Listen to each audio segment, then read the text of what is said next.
Pria ini sangat bahagia di saat diajak wanita ini bercinta dengannya tanpa mengetahui jika dirinya telah dijebak oleh wanita ini dengan menaruh kamera diam-diam agar video mereka nanti bisa dijadikan senjata oleh wanita ini untuk memerasnya. Dan terlihat di sini wanita ini pun memulai aksinya dengan menunjukkan video mereka semalam kepada pria ini. Lalu wanita ini pun meminta sejumlah uang kepadanya jika video dirinya tidak ingin diviralkan. Mendengar sejumlah uang tersebut, pria ini pun tidak mampu untuk membayarnya karena jumlahnya terlalu besar. Tapi dirinya berjanji akan bertemu dengan wanita ini lagi besok di tempat yang sama hingga wanita ini pun tidak lagi mengancam dirinya untuk memviralkan video tersebut. Nah sudah, sekarang dak lanang dak petino sama bae.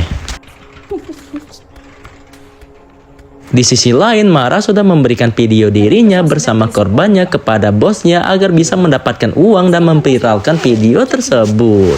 No, ada komplotan retinyo.